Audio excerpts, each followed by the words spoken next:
ஒரு பெரிய தத்துவ சிந்தனையாளர் இருந்தார். சுவாங்சு அப்படின்னு பேர்.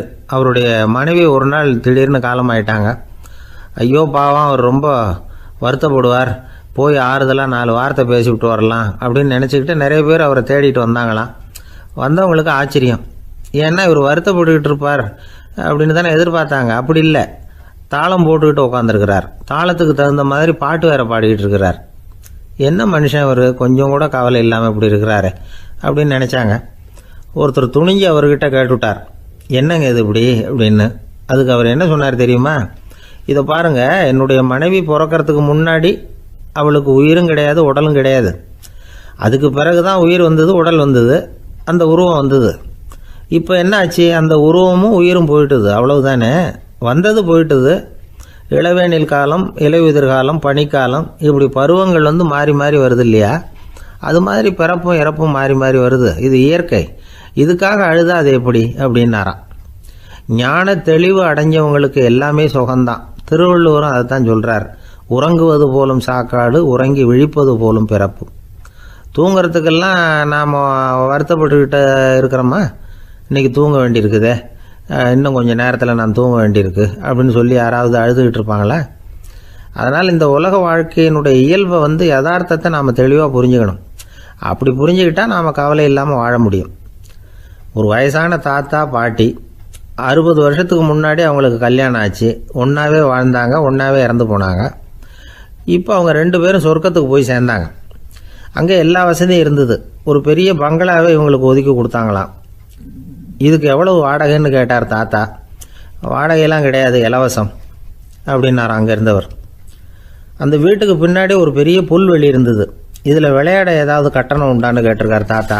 அதெல்லாம் ஒன்றும் கிடையாது, பணம்லாம் கட்ட வேண்டியதில்லை அப்படின்னார் அவர். பக்கத்தில் ஹோட்டல் மாதிரி ஒரு பெரிய கட்டடம், உள்ள சாப்பாட்டு மேஜைகள், அது மேலே விதவிதமான பலகாரங்கள். சாப்பாட்டுக்கெல்லாம் எவ்வளவு அப்படின்னு விசாரிச்சாராம் தாத்தா. அதுதான் சொன்னேனே, இங்கே எல்லாமே இலவசம்தான், எது வேணும்னாலும் சாப்பிட்லாம், எவ்வளவு வேணும்னாலும் சாப்பிட்லாம் அப்படின்னாரா. நீங்கள் சொல்கிறீங்க அப்படி, ஆனால் நான் சர்க்கரை சேர்த்துக்கக்கூடாது, உப்பு சேர்த்துக்கக்கூடாது, பாட்டி கையால் எப்பவும் பத்திய சாப்பாடு தான் அப்படின்னாராம் தாத்தா. இதை பாருங்கள், இங்கே உங்களுக்கு அந்த கவலையும் வேண்டியதில்லை. இங்கே நீங்கள் ஸ்வீட்டு சாப்பிட்லாம், காரம் சாப்பிட்லாம், உங்களுக்கு எந்த நோயும் வராது அப்படின்னாராம் அங்கே சொர்க்கத்தில் இருந்தவர். இதை கேட்ட உடனே அந்த தாத்தா பக்கத்தில் நின்ன பாட்டியை பார்த்து கத்தினாராம், அடி பாவி, எல்லாத்தையும் கெடுத்துட்டியே, நீ எனக்கு பத்திய சாப்பாடு போடாமல் கண்டதை திங்க விட்டுருந்தா 10 வருஷத்துக்கு முன்னாடியே நான் இங்கே சேர்ந்துருப்பேனே அப்படின்னாராம்.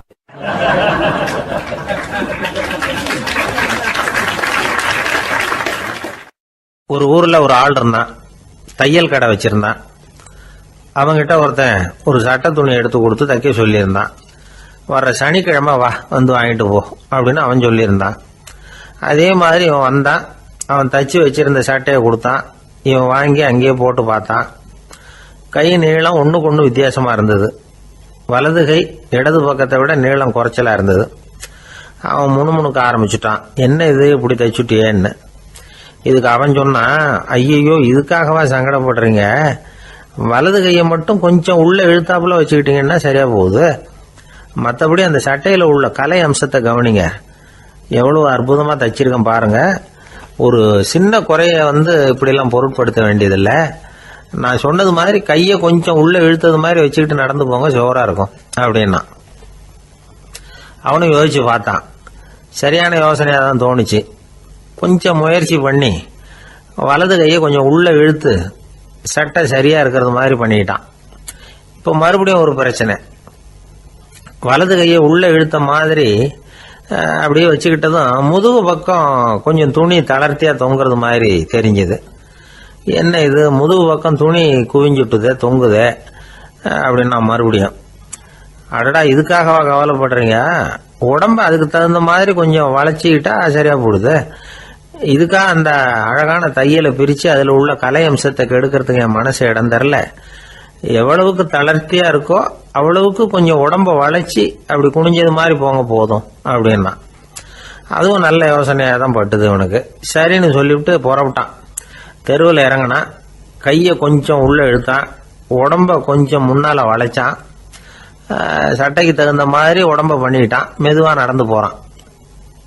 இப்போ எதிரில் இன்னொருத்தன் வரான். இவனை பார்க்குறான். இவன் போட்டிருக்கிற சட்டையை பார்க்குறான். ஆஹா அற்புதம்ங்கிறான். சும்மா சொல்லக்கூடாது, ரொம்ப நல்லா இருக்குது. நிச்சயமாக இது இந்த ஊர் மேலே தெருவில் இருக்கிற ஒருத்தன் இருக்கானே, அவன் தைச்சதாக தான் இருக்கணும் அப்படின்னா. இதை கேட்டதான் அவனுக்கு ஆச்சரியம். எப்படி அவ்வளவு கரெக்டாக கண்டுபிடிச்சிங்க அப்படின்னு கேட்டிருக்கான். இதுக்கு அந்த வழிபோக்கன்னு சொன்னானா, அவன் ரொம்ப கெட்டிக்காரன். உங்களை மாதிரி உடம்பும் கையும் வளைஞ்சு போன ஒரு ஆசாமிக்கு அவனை தவிர வேற யாராலேயும் இவ்வளவு பொருத்தமான ஒரு சட்டையை தைக்க முடியாது அப்படின்னானா. பாருங்க, அவனுக்காக இவன் அனுசரிக்க போய் இவனோட நிலைமை எப்படி ஆயிடுது பாருங்க. இதே மாதிரி தான் சில சடங்குகளும் சம்பிரதாயங்களும் நம்மளை கோமாளி ஆக்கி விட்டுரும். எதுவாக இருந்தாலும் அதில் அறிவுபூர்வமான அணுகுமுறை அவசியம். ஒரு நர்ஸ் அவசரமா ஓடி டாக்டர் கிட்ட சொல்லிச்சான், டாக்டர் ஒரு தப்பு நடந்து போச்சு. 10ஆம் நம்பர் பெட்ல இருக்கிற பேஷண்ட்டுக்கு காலில் ஆபரேஷன் பண்றதுக்கு பதிலாக கையில் ஆபரேஷன் பண்ணி விட்டீங்க.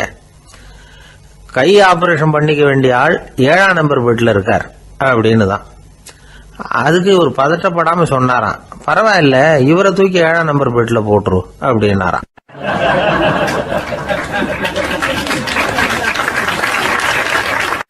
ஒருத்தன் வேகமா ஓடி வந்தான். ஏப்பா அப்படி தலை தெறிக்க ஓடி வர்றேன்னு கேட்டேன். பின்னாடி துரத்திக்கிட்டு வருது சார் அப்படின்னா. ஏதாவது நாய் துரத்திக்கிட்டு வருது போல இருக்கு அப்படின்னு நினச்சி அவனுக்கு பின்னாடி பார்க்குறேன். கண்ணுக்கு எட்டின தூரம் வரைக்கும் எதுவுமே தெரியல. ஏன்பா எதுவும் ஒன்றை துரத்துறது மாதிரி தெரியலையே என்ன, நல்லா பாருங்க சார் அப்படின்னா. பார்த்துட்டு தான் சொல்கிறேன் என்ன. இதோ பாருங்க சார், இதுதான் என்னை துரத்துது அப்படின்னு அவன் காட்டுறான். அவன் சுட்டி காட்டின இடத்துல பார்த்தா அங்கே அவனுடைய நிழல் தான் தெரியுது. என்னப்பா சொல்கிற அப்படின்னு சொல்லி அவனை சந்தேகமாக பார்த்தேன். அதுக்கப்புறம் தான் அவன் விவரமாக பேசினான். சார், எனக்கு என் நிழலை கண்டா பிடிக்கிறதில்ல. எப்போ பார்த்தாலும் இது என்னையே பின்தொடர்ந்து வந்துக்கிட்டு இருக்குது. இதை என்னால் சகிக்கவே முடியல. இதை என்கிட்டேருந்து பிரிக்கிறதுக்கு எவ்வளவோ முயற்சிகள்லாம் பண்ணி பார்த்துட்டேன், முடியலன்னா. அப்படி என்னென்ன முயற்சிகள் பண்ணினேன் அப்படின்னு கேட்டேன். அவன் என்னென்ன செஞ்சாங்கிறத விவரமாக சொன்னான். அவன் என்ன பண்ணியிருக்கிறான், ஒரு பெரிய குழியை தோண்டி அதில் தன்னுடைய நிழலை புதைச்சிருவோம் அப்படின்னு முடிவு பண்ணிட்டு மண்வெட்டி எடுத்துக்கிட்டு தோட்டத்து பக்கம் போயிருக்கான். ஆழமாக ஒரு குழியை தோண்டியிருக்கான். குனிஞ்சு பார்க்குறான். அந்த குழிக்குள்ளே தன்னுடைய நிழல் தெரியுது. ஆஹா, இதுதான் சமயம், நிழல் இப்போ குழிக்குள்ளே இருக்குது, மண்ணை போட்டு மூடி விடலாம் அப்படின்னு நினச்சிக்கிட்டு கொஞ்சம் மண்ணை அள்ளி போட்டான். பார்த்தா இப்போ அந்த நிழல் அந்த மண்ணுக்கு மேலே நிற்கிது. இது ஏதுடா வம்பா போச்சு அப்படின்னு அவசரமாக மண்ணை வாரி போட்டு மூடி பார்க்குறான். குழி பூராவும் மூடி விட்டு பார்க்குறான். மறுபடியும் நிழல் மேலே உட்காந்துக்கிட்டு இருக்குது. சரி, இதை குழியில் புதைக்க முடியாது அப்படின்னு முடிவு பண்ணிட்டு இதை இங்கேயே இப்படியே விட்டுட்டு ஒரே ஓட்டமாக ஓடி போடுவோம் அப்படின்னு நினச்சி எடுத்தான் ஓட்டம். அது காலை நேரம். இவன் மேற்க நோக்கி ஓடிக்கிட்டு இருக்கிறான். ஓடி ஓடி பார்க்குறான், நிழல் இவனை விட வேகமாக இவனுக்கு முன்னாடி ஓடிக்கிட்டு இருக்கு. சரி, திரும்பி ஓடி பார்ப்போம் அப்படின்னு நினச்சிக்கிட்டு அப்படியே சடார்னு திரும்பி ஓட ஆரம்பித்தான். பார்த்தான், அப்பாடா நிழலை காணலை. கொஞ்சம் தூரம் ஓடி ஒரு இடத்துல நின்று அப்படியே சாவகாசமாக திரும்பி பார்க்குறான். பின்னாடி நின்றுக்கிட்டு இருக்குது நிழல். இப்படி ஓடி வந்து தான் இங்கே நம்ம முன்னாடி நின்று தன்னுடைய அவஸ்தையை சொல்லிகிட்டு இருக்கிறான்.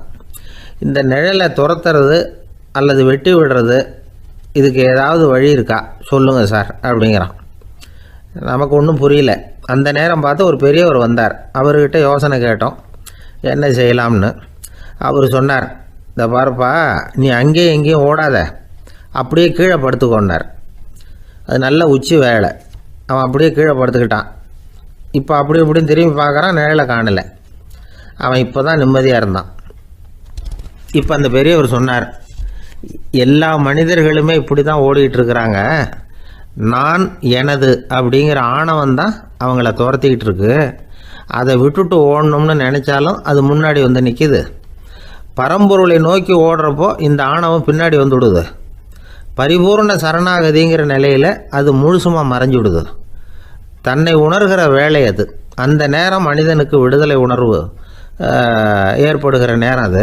அப்படிப்பட்ட சுதந்திர மனிதர்களாக எல்லாரும் மாறி போயிட்டாங்கன்னா இந்த உலகமே இன்பமயம் அப்படின்னு ஒரு விளக்கம் கொடுத்தார் பெரியவர். நம்மால் ஒருத்தர் வேகமாக ஓடி வந்துக்கிட்டு இருந்தான். ஏன்டா அப்படி ஓடி வர்ற அப்படின்னு கேட்டார் எதிரில் வந்தவர். ஆசை துரத்துது, அதுதான் ஓடி வர்றேன்னா. உனக்கு என்ன ஆசைன்னு கேட்டார். எனக்கு ஒன்றும் ஆசை இல்லைங்க, என்னை எப்படியாவது பிடிச்சுடணும்னு போலீஸ்காரங்களுக்கு ஆசை. அந்த ஆசை இப்போ என்னை துரத்தி பின்னாடி வந்துக்கிட்டு இருக்குது. அதுதான் தப்பிச்சு வந்துக்கிட்டு இருக்கிறேன். குறுக்க நிற்காதீங்க சார், வழியை விடுங்க அப்படின்னு சொல்லிவிட்டு வேகமாக ஓடி மறைஞ்சான்.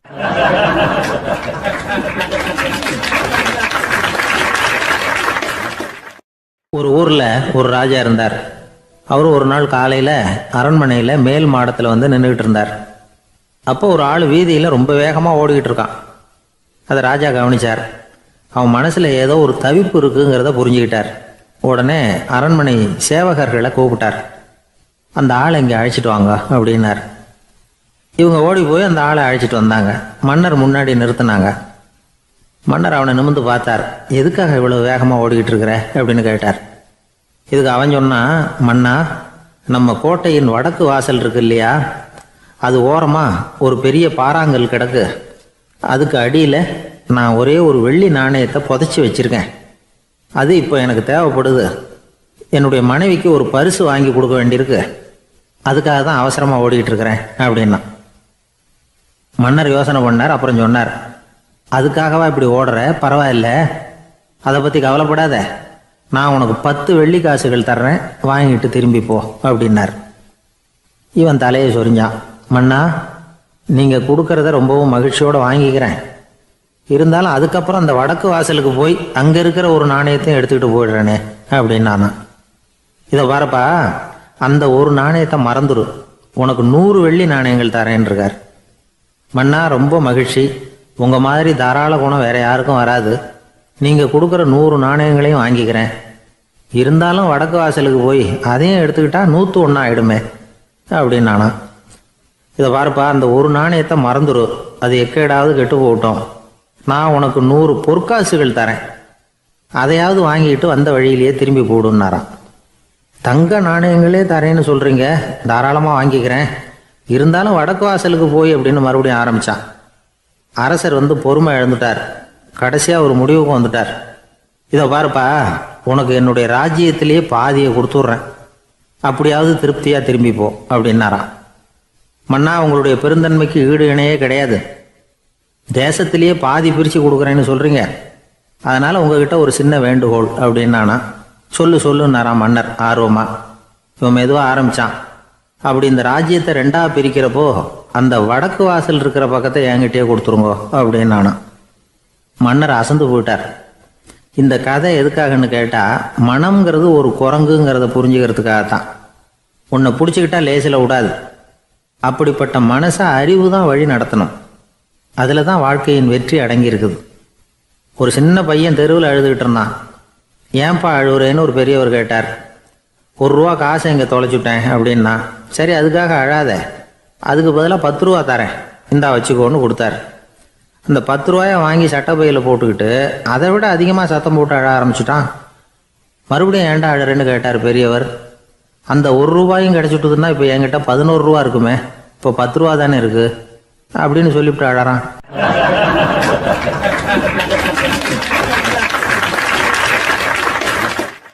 ஒரு கடைக்கு போனேன். 5 ரூபா பணத்தை எடுத்து கொடுத்தேன். ஒரு தினசரி பத்திரிகையை கேட்டேன். அவர் உடனே அங்கே அடுக்கி வச்சுருந்த பத்திரிகையில் ஒன்று எடுத்து என் கையில் கொடுத்தார். வாங்கிக்கிட்டேன். மீதி பணத்தை எடுத்தார். அதையும் என் கையில் கொடுக்கணும்ல, கொடுக்கல. எதிரில் இருந்த பலகையில் வச்சு எடுத்துக்க சொன்னார். எப்பவும் அவர் அப்படி தான் பண்ணுவார். நானும் எடுத்துக்கிட்டு வந்துடுவேன்.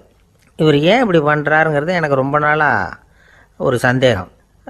ஒரு நாள் அவர்கிட்டயே இதை கேட்டுவிட்டேன். ஏங்க, நீங்கள் உங்கள் கடைக்கு வந்து பொருள்கள் வாங்குறவங்களுக்கு நீங்கள் பாக்கி சில்லறையை கொடுக்குறப்போ பலகையில் வச்சு விட்றீங்க, கையில் கொடுக்க மாட்டேங்கிறீங்களே, ஏன் அப்படின்னு கேட்டேன். காசை கையில் கொடுத்தா நம்மக்கிட்ட இருக்கிற லட்சுமி போயிடுவா சார் அப்படின்னார். அதாவது பணம் செலவாயிடும் அப்படின்னு அர்த்தமா. இன்னொரு நண்பர், அவர் ஒரு நாள் வழக்கத்துக்கு மாறாக ரொம்ப சோகமாக உட்காந்துருக்கிறார். ஏங்க, என்னாச்சு, ஏன் இப்படி கப்பலே கவிழ்ந்தது மாதிரி உட்காந்துருக்குறீங்க அப்படின்னு கேட்டேன். கப்பலே கவிழ்ந்திருந்தா கூட நான் இப்படி கவலைப்பட மாட்டேன் சார், வேற ஒன்று நடந்து போச்சுன்னார். என்னன்னு கேட்டேன். என் உச்சந்தலையில் பல்லி ஒன்று விழுந்துட்டுதுன்னார். அதுக்காகவா இப்படி அப்படின்னு ஆச்சரியப்பட்டேன். ஆமாங்க, பல்லி உச்சந்தலையில் விழுந்தால் பலன் என்னன்னு பஞ்சாங்கத்தில் பார்த்தேன், மரணம்னு போட்டிருக்கு அப்படின்னு சொல்லிவிட்டு அவர் தொடர்ந்து கவலைப்பட ஆரம்பிச்சிட்டார். இப்படியும் ஒருத்தர், என் கூட வேலை பார்க்குற ஒருத்தர் எப்படி தெரியுமா, தினமும் வலது காலை வச்சு தான் ஆஃபீஸுக்கு உள்ளே நுழைவார். என்னைக்காவது தவறுதலாக இடது காலை வச்சு உள்ளே வந்துட்டார்னா அன்னைக்கு பூரா மனசு சங்கடப்படுவார். எந்த வேலையும் சரியாக ஓடாது. கேரம் போர்டு ஆடுற ஒருத்தர் எப்போ ஆட உட்காந்தாலும் ஸ்ட்ரைக்கரை கை தவறி கீழே விழுற மாதிரி பண்ணி அதுக்கப்புறம் அதை எடுத்துக்கிட்டு ஆட உட்காருவார். ஏன்னா எப்போவோ ஒரு தடவை நிஜமாகவே அது கை தவறி கீழே விழுந்திருக்குது. அன்னைக்கு பிரமாதமாக ஜெயிச்சுட்டார். உடனே ஒரு முடிவுக்கு வந்துட்டார், கை தவறுனா லாபம் அப்படின்னு. அதுக்கப்புறம் அதையே பழக்கமாக்கிக்கிட்டார். பூனை குறுக்க போனால் சகுனம் சரியில்லைன்னு நினைக்கிறவங்க உண்டு. ஆனால் ஒருத்தர் எப்படி தெரியுமா, அவர் வெளியில் கிளம்புற சமயம் பக்கத்து வீட்டு ரேடியோவில் மியாவ் மியாவ் பூனைக்குட்டின்னு பாட்டு சத்தம் கேட்டால் கூட போதும், சகுனம் சரியில்லைன்னு பிரயாணத்தை கேன்சல் பண்ணிவிடுவார். இப்போ இவ்வளவும் எதுக்கு சொல்கிறோம்னா, அளவுக்கு மீறின சகுன நம்பிக்கைகள் இருக்குது பாருங்கள், இதோட பயமும் சேர்ந்துக்கிட்டதுன்னு வச்சுக்கோங்க, இது ஒருத்தருடைய மனநிலையை பாதிச்சிடும். இது உளவியல் நிபுணர்கள் சொல்கிற கருத்து. வாழ்க்கையே தடுமாற வச்சிரும். பாதுகாப்பு இல்லாத உணர்வு, ஒரு விதமான டிப்ரெஷன் மனநிலை, இதெல்லாம் தான் இதுக்கு காரணமாக அமையலாம். சில பேர் காய்கறி நறுக்க கத்தியை கையில் எடுத்தால் கூட நேரம் சரியாக இருக்கா அப்படின்னு பார்த்துட்டு தான் வேலையை ஆரம்பிக்கிறது வழக்கம். அறிவு தான் மனசுக்கு வாத்தியாராக இருக்கணும். அப்போ தான் வாழ்க்கை நிம்மதியாக இருக்கும். அறிவு மனசு சொல்கிறபடியெல்லாம் கேட்க ஆரம்பிச்சுட்டுதுன்னா இடைஞ்சல் தான். ஒருத்தருக்கு 7ஆம் நம்பர் தான் ராசியான நம்பரான். 7ஆம் தேதி தான் எந்த காரியத்தையும் ஆரம்பிப்பாராம். 7 எழுத்து வர்றது மாதிரி பேரை மாற்றி வச்சுக்கிட்டார். 7 மணிக்கு தான் தினமும் எழுந்திருப்பார். 7ஆம் நம்பர் வீட்டில் தான் குடியிருக்கார். கல்யாணம் கூட 7ஆம் தேதி தான் பண்ணிக்கிட்டார். அவர் ஒரு நாள் குதிரை பந்தயத்துக்கு போனாராம். குதிரையோட பேரையெல்லாம் பார்த்தார். ஒரு குதிரையோட பேர் 7 எழுத்தில் அமைஞ்சிருந்தது. 7 தானே இவருக்கு அதிர்ஷ்ட நம்பர். அதனால் உடனே அது பேரில் பணத்தை கட்டினார். பந்தயம் நடந்தது. என்ன சார் ஆச்சுன்னு கேட்டாங்க. நான் பணம் கட்டின அந்த என்னோட குதிரை 7ஆவதாக சேர்ந்தது சார் அப்படின்னாராம் சோகமாக.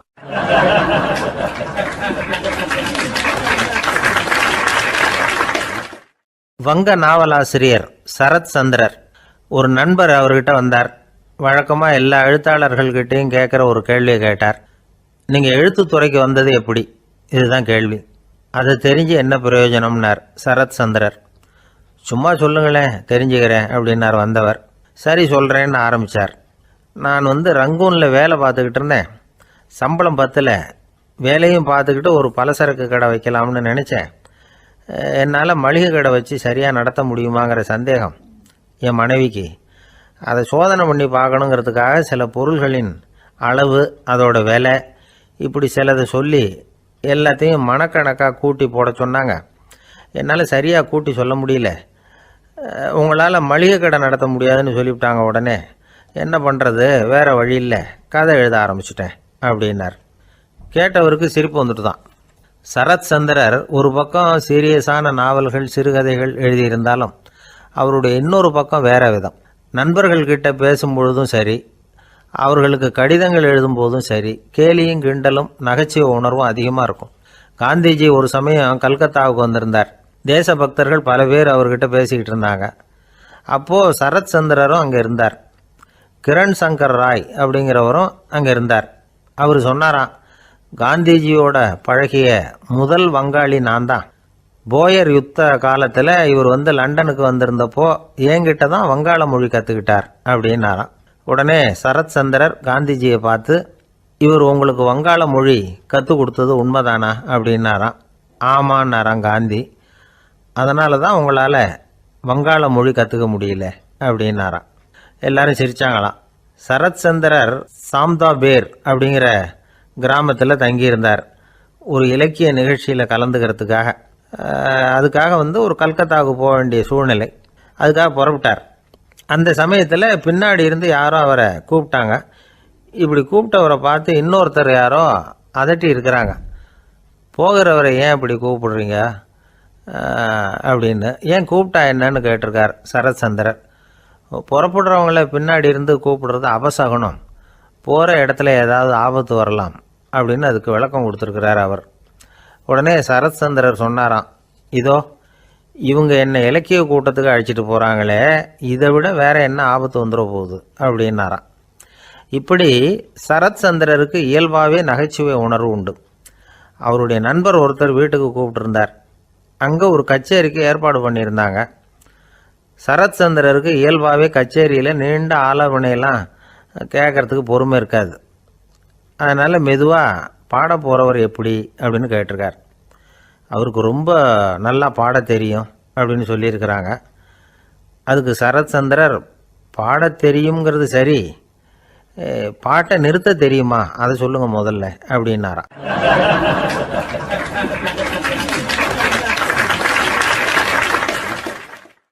இந்த உலகமே ஒரு நாடக மேடை, நாம் எல்லாரும் நடிகர்கள். இது ஞானிகள் சொல்கிறது. இது ஒரு பக்கம் இருக்கட்டும். இந்த உலகத்துக்குள்ளே எத்தனையோ நாடக மேடைகள், எத்தனையோ நடிகர்கள், எத்தனையோ நாடகங்கள், இதெல்லாம் எப்படி ஆரம்பமாச்சு? அதுதான் இன்றைக்கி தகவல். அதாவது ஆதி மனிதன் பேச ஆரம்பிக்கிறதுக்கு முன்னாடி சைகையாலேயே எல்லாத்தையும் சொல்லிகிட்டு இருந்தான். அதனால் அப்போவே நடிப்பு ஆரம்பமாயிட்டுது. முதல்ல ஒரு வேட்டையைத்தான் அவன் நடித்து காட்டியிருப்பான். இவன் எப்படி போனான், எதிரில் மிருகம் எப்படி வந்தது, அதோடு எப்படி சண்டை போட்டான், எப்படி அடித்து கொண்டுகிட்டு வந்தான், இதை அப்படியே மற்றவங்களுக்கு நடித்து காட்டியிருப்பான். ஏன்னா மொழி கிடையாது. இந்த காலத்துலலாம் நாடகங்களில் நடிக்கிறவங்கள நடிகர்கள்ங்கிறோம். ஒரு காலத்தில் இவங்களுக்கு என்ன பேர் தெரியுமா? திஸ்பியர்கள் அப்படின்னு பேரான். இதுக்கு காரணம் உண்டு. அதாவது 2000 வருஷத்துக்கு முன்னாடி கிரீஸ் நாட்டில் திசிபியஸ் அப்படின்னு ஒரு ஆள் இருந்தான். அவன் ஒரு பெரிய நாடக கலைஞன். அவன் சில இளைஞர்களை சேர்த்துக்கிட்டான், பயிற்சி கொடுத்தான், நாடக குழுவை உருவாக்கினான். நடிகர்களையும் நாடகத்துக்கு தேவையான பொருள்களையும் ஏற்றிக்கிட்டு போகிறதுக்கு ஒரு வண்டியையும் தயார் பண்ணான். அந்த வண்டியிலேயே அவன் கிரேக்க நாடு பூராவும் சுற்றினான். ஊர் ஊராக நாடகம் போட்டான். ஒரு ஊருக்கு போனதும் அங்கே நாடகம் நடத்த தியேட்டர் இருக்கா அப்படிங்கன்னெல்லாம் பார்க்கறது இல்லை அவன். ஏன்னா அப்போலாம் தியேட்டர்னா என்னென்ன தெரியாது. நாடகம்னா அது ஒரு மூடிய கொட்டைக்குள்ளே தான் நடத்தணுங்கிறது அப்போ யாருக்குமே தோணலை. இந்த வண்டி போகும், அதுவே ஒரு பகுதி அப்படியே ஒரு மேடை மாதிரி விரிச்சிக்கும். அதில் ஏறி நின்றுக்கிட்டு நாடகத்தை நடித்து காட்டுவாங்களாம். மக்கள்லாம் எதிரில் தரையில் உட்காந்து அதை பார்த்துக்கிட்டு இருக்கிறது. உலகத்தின் முதல் நடமாடும் தியேட்டர் இது தானே. இந்த திசிபியஸ் தான் முதலாக உலகத்தில் நாடகங்கிற பொழுதுபோக்கை நடத்தி காட்டினவன் அப்படின்னு சொல்கிறாங்க. அவன் சொந்தமாக நாடகம் எழுதுனா, நடித்தான், நாடகத்தை இயக்கினான்.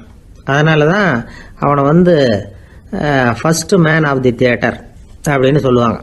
அவன் தான் நாடக மேடையின் முன்னோடி. கிரேக்கர் காலத்திலேயே நாடக ஆசிரியர்கள், நடிகர்கள், ரசிகர்கள் இவங்கெல்லாம் உருவாயிட்டாங்களாம். நாடகத்தின் சரித்திரத்தில் இந்த 3 பிரிவும் ரொம்ப முக்கியம். அதாவது கிரேக்க தியேட்டர்கள்லாம் திறந்த வெளி மேடைகள் தான். பெரும்பாலும் மலைச்சரிவுகள், அதுவே படிப்படியாக பண்ணியிருப்பாங்க. கீழே அரைவட்ட வடிவில் மேடை, அதுக்கு ஆர்கெஸ்ட்ரான்னு பேர். பிற்காலத்தில் இதில் உட்காந்து இசைக்குழுவினர் வாய்ச்சதுனால இசைக்குழுவுக்கே ஆர்கெஸ்ட்ராங்கிற பேர் வந்துட்டுது. இப்போது கிரேக்க தியேட்டர்களில் ஒன்று, அதோட காலம் கிமு 340. அதை இன்னமும் பாதுகாத்து வச்சிருக்கிறாங்களாம். எபிடாரஸ் அப்படிங்கிற இடத்துல அது இருக்குதான். இன்னமும் அந்த தியேட்டரை பயன்படுத்திக்கிட்டு வர்றாங்களாம். சிறந்த கிரேக்க நாடகங்கள்லாம் அங்கே நடிக்கிறாங்களாம். ஆரம்ப காலத்திலேயே கட்டணம் கிடையாது. அப்புறம் பின்னாடி தான் நுழைவு கட்டணம்லாம் அப்படியே வந்துட்டு தான். நடிகர்கள் பளபளப்பான ஆடைகள் உடுத்தியிருப்பாங்களாம். இந்த குதிகால் உயர்ந்த காலணிகள் போட்டிருப்பாங்களாம். இதெல்லாம் பழைய குறிப்புகள். பலவிதமான உருவங்களில் மாஸ்க் அப்படின்னு சொல்லப்படுற முகமூடி. அதனால் ஒரே நடிகர் பல வேடங்களில் நடிக்கிறது உண்டான்.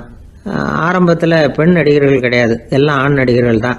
ரோமானியர்கள் தான் முதல் நிரந்தர நாடக மேடையை கட்டினவங்க. அதுதான் முதல் தியேட்டர். கிமு 1048 காலகட்டத்தில் பாம்பிங்கிற நகரத்தில் அதை கட்டியிருக்கிறாங்களாம். கிரேக்க ரோமானிய தியேட்டர்களின் அடிப்படையிலேயே இந்த இத்தாலிய வடிவ அமைப்பாளர்கள் இந்த குதிரை லாட வடிவில் ஒரு ஆடிட்டோரியத்தை உருவாக்கினாங்களாம். இப்படி அதை பற்றி நிறைய தகவல் இருக்குது. 1576 லண்டனில் இந்த வின்ஸ்பர்ரி, அப்புறம் இந்த பில்ட்ஸில், அப்புறம் ஜேம்ஸ் இப்படிங்கிறவர் முயற்சியால் தான் இங்கிலாந்தில் முதல் தியேட்டர் உருவாச்சான். அப்படி ஒருத்தர் இருந்தாராம். உலக நாடக மேடையின் வரலாறு இதுதான். அதாவது இப்பெல்லாம் அறிவியல் வளர்ச்சி அதிகமாயிட்டுது. திரைப்படம், தொலைக்காட்சி எல்லாம் வந்தாச்சு. ஒவ்வொரு வீடுமே ஒரு குட்டி தியேட்டர் மாதிரி ஆயிட்டுது. தொலைக்காட்சி முன்னாடி உட்காந்து எழுந்திருக்கவே மனசு வர்றதில்லை. ஒரு அம்மா ஒரு மனோதத்துவ டாக்டரை தேடிட்டு வந்தாங்களாம் இந்த காலத்தில். டாக்டர், எங்கள் வீட்டுக்காரர் எப்போ பார்த்தாலும் டிவி முன்னாடி உட்காந்துக்கிட்டு அதையே வெறிச்சு பார்த்துக்கிட்டு இருக்கிறார், உத்து பார்த்துக்கிட்டு இருக்கார், எனக்கு சந்தேகமாக இருக்குன்னாங்களாம். இது மனக்கோளாறு இல்லைங்க, ஆர்வ கோளாறு, அவ்வளவுதான், இதுக்காக பயப்படாதீங்கன்னாரான் டாக்டர். அப்படி இல்லை டாக்டர், டிவி ஓடும் பொழுது நாம் எல்லாம் அதை பார்க்குறோம் சரி, ஆனால் அவர் அப்படி இல்லை, டிவியை நிறுத்தினதுக்கு அப்புறமும் அதையே உத்து பார்த்துட்டு உட்காந்துருக்கிறார், அதனால தான் சந்தேகப்பட்டு உங்ககிட்ட வந்தேன் அப்படின்னாங்களாம்.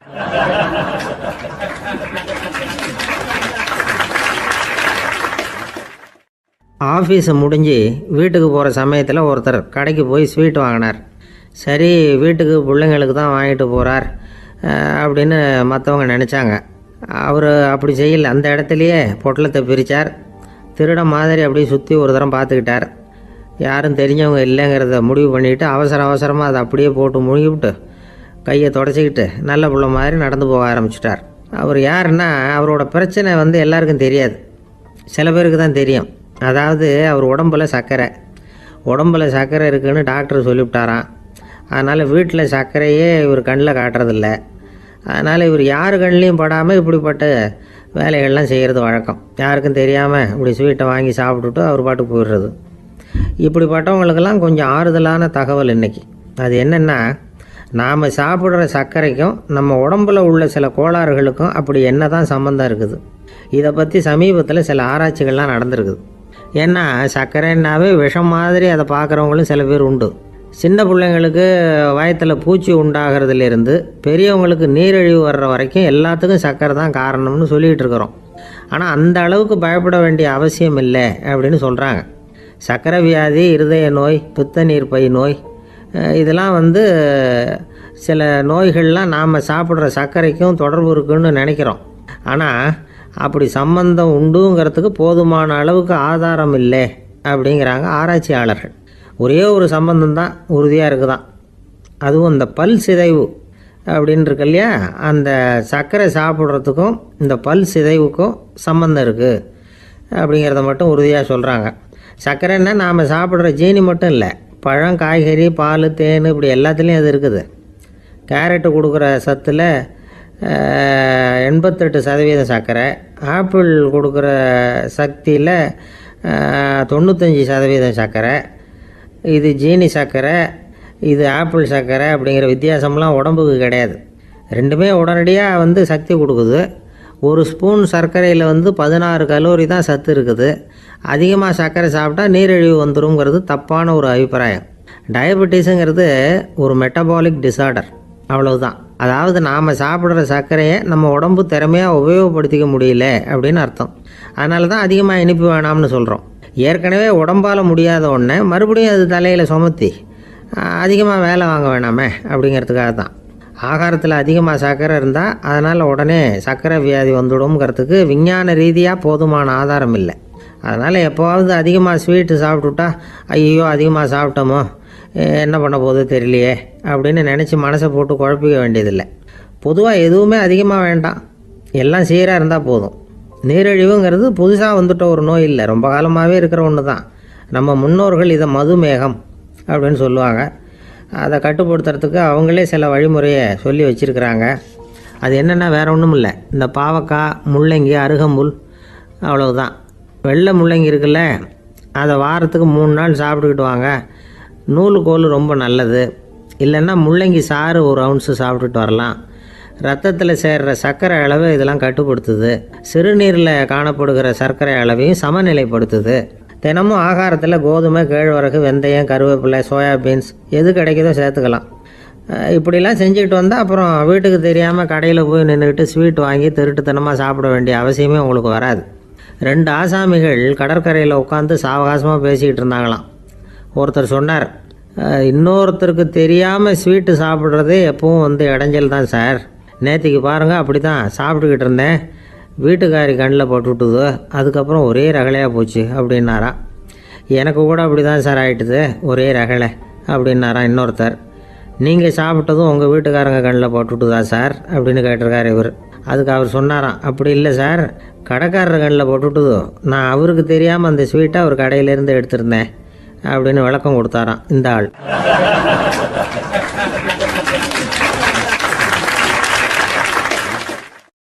ஒரு நாள் ராமர் அரசவையில் உட்காந்துருக்கிறார். ராமராஜ்யம் நடந்துக்கிட்டு இருந்த நேரம். அந்த சமயத்தில் ஒரு நாய் அரச சபைக்கு வந்துதான். அது தலையில் அடிபட்டு ரத்தம். அந்த கோலத்தில் அது அங்கே வந்தது. எல்லாரும் ஆச்சரியமாக அதை பார்த்தாங்க. ராமரும் அந்த நாயை பார்த்தார். நீங்கள் வந்த காரியம் என்ன நடந்தது, எதுவாக இருந்தாலும் பயப்படாமல் சொல்லு அப்படின்னார். உடனே அந்த நாய் மெதுவாக சொல்ல ஆரம்பிச்சுதான். ஐயா, நான் தெருவில் போய்கிட்டு இருந்தேன், வழியில் ஒருத்தர் வந்தார். அவர் வேத சாஸ்திரம்லாம் படித்த பெரியவர். அவர் எந்த காரணமும் இல்லாமல் அவர் கையில் வச்சுருந்த குச்சியால் என் தலையில் அடிச்சுட்டார். அதுதான் தலையில் ரத்தம். இதை நீங்கள் விசாரித்து தகுந்த தீர்ப்பு வழங்கணும் அப்படின்னு தான் அந்த நாய். ராமர் பார்த்தார். உடனே தன்னுடைய காவலர்களை அனுப்புனார். அந்த ஆளை எங்கே இருந்தாலும் போய் கொண்டுகிட்டு வாங்க அப்படின்னு விட்டார். காவலர்கள் போனாங்க. அந்த ஆளை பிடிச்சி கொண்டு வந்துட்டாங்க. அரண்மனைக்கு வா அப்படின்னு சொல்லி கூப்பிட்டுட்டு வந்துட்டாங்க. என்ன நடந்ததுன்னு விசாரித்தார் ராமர். அதுக்கு அந்த ஆள் சொன்னார், நான் வீதி வழியாக வந்துக்கிட்டு இருந்தேன். குறுக்க இந்த நாய் வந்தது. நான் அவசரமாக போய்கிட்டு இருந்தேன். இது எனக்கு வழி விடாமல் குறுக்க பூந்து இடைஞ்சல் பண்ணிச்சு. எனக்கு கோபம் வந்துட்டுது. அதனால் அடிச்சுட்டேன். வேத சாஸ்திரம் படித்த நான் என் வசம் இழந்து கோபப்பட்டது பெரிய தப்பு தான். அதை நான் ஒத்துக்கிறேன். குற்றத்தை ஒப்புக்கொள்கிறேன். எனக்கு என்ன தண்டனை கொடுக்கணுமோ அதை கொடுங்க, ஏற்றுக்கிறேன் அப்படின்னு விட்டார். சரி, இப்போ அந்த ஆளுக்கு தண்டனை கொடுக்கணும். என்ன தண்டனை கொடுக்கறது யோசனை பண்ணார் ராமர். அதையும் அந்த நாய்கிட்டே கேட்டார். நீயே சொல்லு, என்ன தண்டனை கொடுக்கலாம் இவருக்கு அப்படின்னார். இதுக்கு அந்த நாய் என்ன சொல்லிச்சு தெரியுமா? இவரை ஏதாவது ஒரு கோயிலுக்கு தர்மகர்த்தாவாக நியமனம் பண்ணிவிடுங்க, அதுதான் இவருக்கு சரியான தண்டனை அப்படின்னுது. இதை கேட்டதும் ராமர் முகத்தில் புன்னகை. ஆனால் அங்கே இருந்த மற்றவங்களுக்கெல்லாம் ஆச்சரியம். அது எப்படி தப்பு செஞ்சவங்களுக்கு தண்டனை கொடுக்கறது தானே நியாயம், அதை விட்டுவிட்டு தர்மகர்த்தா பதவியை கொடுக்க சொல்லுது இந்த நாய் அப்படிங்கிற ஆச்சரியம். இந்த சந்தேகத்தை அந்த நாய்கிட்டே கேட்டாங்க அங்கே இருந்தவங்க. இதுக்கு அந்த நாய் பதில் சொல்லிச்சான். நான் போன பிறவியில் ஒரு கோயிலுக்கு தர்மகர்த்தாவாக இருந்தேன். எவ்வளவோ கவனமாக எச்சரிக்கையாக தான் என்னுடைய கடமைகளை எல்லாம் செஞ்சுக்கிட்டு வந்தேன். அப்படி இருந்தாலும் சில சமயங்களில் என்னையும் மீறி கோயில் செல்வத்தை நான் அனுபவிக்கிறதுக்கு காரணம் ஆயிட்டேன். ஒரு கோவிலுக்கு தர்மகர்த்தாவாக இருக்கிறவங்க எப்படியும் இந்த பாவத்திலேருந்து தப்பிக்கிறது கஷ்டம். அதனால தான் நான் இந்த பிறவியில் நாயாக பிறந்து இப்படி கஷ்டப்படுறேன். இதே நிலைமை இந்த ஆளுக்கும் ஏற்படணும் அப்படிங்கிறதுக்காக தான் அவரையும் ஒரு கோயிலுக்கு தர்மகர்த்தாவை நியமிக்கும்படி கேட்டுக்கிட்டேன் அப்படின்னு தான் இந்த நாய். இதிலேருந்து என்ன தெரியுது? எந்த பதவியில் நாம் இருந்தாலும் நமக்கு தெரியாமல் கூட அதை தவறாக உபயோகப்படுத்தக்கூடாதுங்கிறத இதிலேருந்து புரிஞ்சுக்கணும். இல்லைன்னா அடுத்த பிறவியில் நாயாக பிறந்து எங்கேயாவது போய் வாழை ஆட்டிகிட்டு நிற்க வேண்டியது தான். கோவில் வாசலில் 2 நாய் பேசிக்கிட்டு இருந்து தான். போன ஜென்மத்தில் நான் மனுஷனாக தான் இருந்தேன். ஒரு கோவில் பூசாரி பேச்சை கேட்டுவிட்டு அவரோட கூட்டு சேர்ந்துக்கிட்டு ஆண்டவன் போட்டிருந்த நகையெல்லாம் அபகரித்து என்கிட்ட கொடுத்தாரு அவர். நான் எடுத்துகிட்டு வந்துட்டேன். திருடினது அந்த ஆள் தான், எடுத்துக்கிட்டு வந்தது தான் நான். இருந்தாலும் நான் மட்டும் நாயாக பிறந்துட்டேன். இப்போ மட்டும் அந்த பூசாரி என்கிட்ட மாட்டினா கடித்து குதறி விடுவேன் அப்படின்னு தான். அவசரப்பட்டு அப்படி செஞ்சுடாதே. பதிலுக்கு அவரும் உன்னை திருப்பி கடித்தாலும் கடிச்சிருவார். ஏன்னா அவரும் இப்போ ஒரு நாயாக தான் பிறந்திருக்கிறார் அப்படின்னு தான் இன்னொன்று. அது எப்படி உனக்கு தெரியும்னு தான் இது. நான் தானே அது அப்படின்னு தான் அந்த நாய்.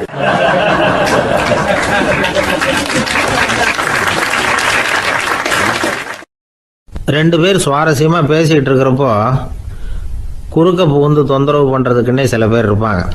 அது ரொம்ப இடைஞ்சலாக இருக்கும். இதே மாதிரி மின்காந்தம் கூட குறுக்க புகுந்து தொந்தரவு பண்ணும். கடைசியில் அது ஒரு பெரிய இடைஞ்சலில் கொண்டாந்து விட்டுரும். சில வீடுகளில் கேபிள் கனெக்ஷன் இல்லாமல் சில தனியார் டிவி காட்சிகள் தெரியும். அதுக்கு என்ன காரணம்னா இந்த மின்காந்த குறுக்கீடு தான் காரணம். இதைத்தான் சுருக்கமாக இஎம்ஐ அப்படின்னு சொல்கிறாங்க. அதாவது எலக்ட்ரோ மேக்னெட்டிக் இன்டர்ஃபியரன்ஸ். இது ஏற்படக்கூடிய இடங்கள் எது எதுன்னு எடுத்துக்கிட்டால் அது ஒரு பெரிய பட்டியலாகவே போயிடும். இந்த இஎம்ஐ தொந்தரவு கேபிள் டிவியில் மட்டும்தான் இல்லை, ராக்கெட் ஏவுதளத்தில் உள்ள ரேடார்கள், அங்கே உள்ள சில சக்தி வாய்ந்த தொலைத்தொடர்பு சாதனங்கள், விமான தளங்களில் உள்ள ரேடார்கள், கப்பல் தளங்களில் பொருத்தப்பட்டிருக்கக்கூடிய சக்தி வாய்ந்த ஆண்டனாக்கள், இப்படி நிறைய சொல்லலாம். காவல் நிலையங்களில் பயன்படுத்தப்படுகிற வயர்லெஸ் தொடர்பு சாதனங்கள் கூட ஓரளவுக்கு இந்த மின்காந்த அலைகளை வெளியிடும். நம்ம வீட்டில் உட்காந்துக்கிட்டு ரேடியோ கேட்டுக்கிட்டு இருப்போம் அல்லது டிவி பார்த்துக்கிட்டு இருப்போம்.